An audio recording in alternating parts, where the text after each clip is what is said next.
కార్యక్రమం జరుగుతుందండి. ఇది దేశంలోని అన్ని గ్రామ పంచాయతీల్లో ద్వారా మార్నింగ్ 8 గంటల నుంచి కూడా కార్యక్రమాలు జరుగుతున్నాయి. అదేవిధంగా అందులో భాగంగా మన నాతవరం మండలంలో కూడా మార్నింగ్ 8 గంటలకి నాతవరం పంచాయతీ సచివాలయం సమీపంలో ఉన్నటువంటి గ్రామంలో స్వచ్ఛతా స్థాయి కార్యక్రమాన్ని నిర్వహించడం జరిగింది. దానికి ఇటువంటి ప్రజాప్రతినిధులకు కూడా నమస్కారం తెలియజేస్తున్నాం. ప్రతిరోజు కూడా ప్రజాప్రతినిధులంతా కూడా గ్రామాల్లో తిరుగుతున్నప్పుడు వాళ్ళ దృష్టిలో ఇటువంటి శానిటేషన్ కానీ ఏమైనా కనిపిస్తే ఇమీడియట్గా ఆ కుటుంబంలోని మహిళను బయటికి రప్పించి శానిటైజర్ ఎక్కడెక్కడ శుభ్రం చేసుకునేటట్టు మీరు కూడా పబ్లిక్ అందరూ కూడా మొబైల్ చేయాలి.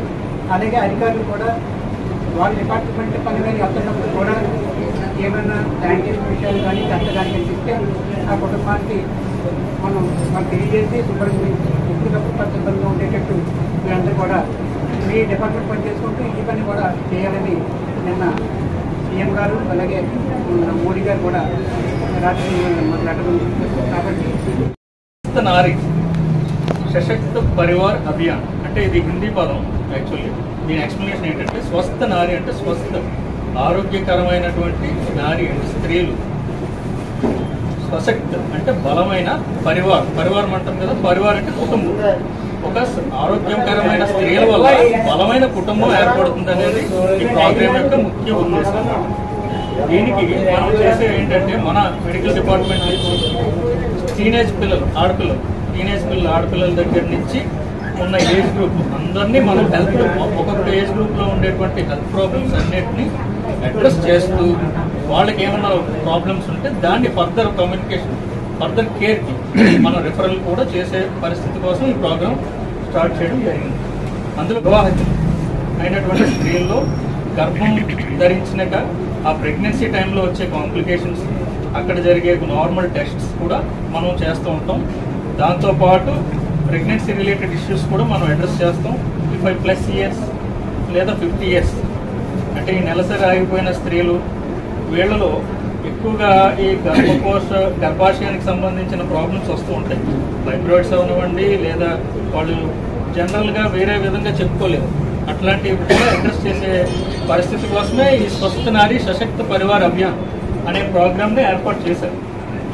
అలాగే నేను కోరుకునేది ఏంటంటే ఇప్పుడు వైద్యం అనేది చాలా అవసరము. అందులోకి డాక్టర్ గారు పీజీ చేసి వచ్చారు, అలాగనే చేసే అంటున్నారు. మొన్న రమణ గారు చెప్పడం జరిగింది. చాలా సంతోషం. కానీ చదువుకొని ఇంతవరకు వచ్చారు అంటే పీజీ చేసి ఇక్కడ వరకు వచ్చారంటే అది నాతవరం గ్రామం మండలంలోనే జనాలు అదృష్టవంతులని అనుకోవచ్చు. కానీ దానికి ఏంటంటే హాస్పిటల్కి వెళ్ళేసరికి సిబ్బందే కాదు, డాక్టర్ గారు అందరూ పేషెంట్లు రిసీవ్ చేసుకునే విధానం బాగోవాలని నేను కోరుకుంటున్నాను. ఉచితంగా అంటే మనకు ఆ గవర్నమెంట్ నుంచి మందులు ఉచితంగా ఇస్తూ ఉంటాం. ఎప్పుడైతే ఉచితంగా ఇచ్చారో దానికి విలువ లేకుండా పోతుంది. మన పబ్లిక్ కూడా మనం స్టాఫ్ పనిచేసినప్పుడు కూడా వాళ్ళ మీద మన నమ్మకం కలగాలి.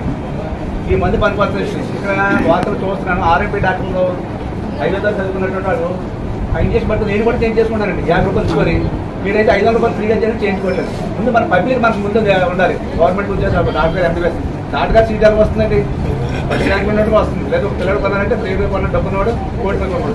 అలాంటి వైద్యాన్ని మనం విడిచిపెట్టేసి ఆర్ఎంపీ డాక్టర్కి వెళ్తాం, వైద్యం చేస్తాం. అలా కాకుండా మన ముందు ఆ స్టాఫ్ మీద అధికారుల మీద నమ్మకం కలగాలి. ఇదిగా మేము చెప్పేది ఏంటంటే చెప్పారు చాలామంది. మన గౌరవమైనటువంటి ప్రధానమంత్రి గారు చంద్రబాబు నాయుడు గారు, పవన్ కళ్యాణ్ గారు పూర్వం మరి ప్రోగ్రాం పెట్టడం జరిగింది దేశమంతా. ఈరోజు మరి చాలా మంచి ప్రోగ్రాం మరి యశ్వంత్ కుమార్ గారు మాకు చెప్పారు. మన ఎల్టీపీ గారు కూడా 23 గంటలు పెట్టేసుకున్నాము. 1 కోతులు, 2 కుక్కలు కరిచిన, పాము మిగిలిన నర్సీపట్నం ఇక్కడ ఏజెన్సీ నుంచి తీసుకెళ్ళబోతే టైం మించిపోతుంది. మరి గౌరవమైనటువంటి మన స్పీకర్ గారి దృష్టిలో మా నాయకులు ఉన్నారు, పెడతారు. ఏదైనా మెడికల్ కావద్దని మరి నాతవరం హాస్పిటల్కి పెట్టేది కూడా సార్ దృష్టిలో పెట్టుకొని మరి మా నాతవరం అధిష్టం, మా మండలం అధిష్టం కానీ సార్ రావడం చాలా మేము గర్వంగా ఉన్నాం.